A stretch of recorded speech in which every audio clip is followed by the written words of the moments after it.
Anong masasabi mo sa sagot at sa pamamaraan ng pagsagot ni Juan? Kasi, Na-feel mo ba siya?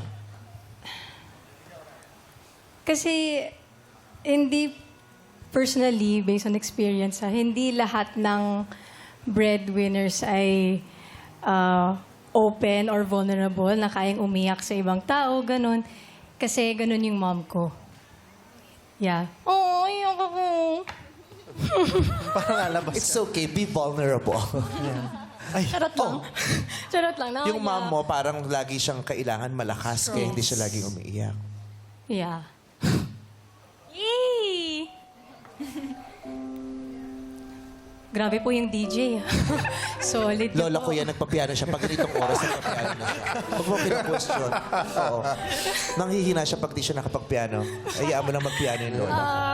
So, Yeah. No, hindi. Kasi gano'n naman po mga breadwinners. They don't put themselves first palagi yung family, other people, and they always put themselves last. So, when they put themselves last, hindi lang po yung mga needs nila, pero pati rin yung, siguro parang emotional state nila. So, it's very hard to choose kasi breadwinners come in different forms. So, hindi lahat, ayun, emotionally open. Ganun. So, now that I heard their answers, parang nahihirapan na ako pumili ng isang like winner. So, alam mo, mahal namin ang nanay mo at malapit ka sa amin. Kaya, hindi na natin itutuloy itong game. Bakit hindi tuloy? Ayoko nahihirapan.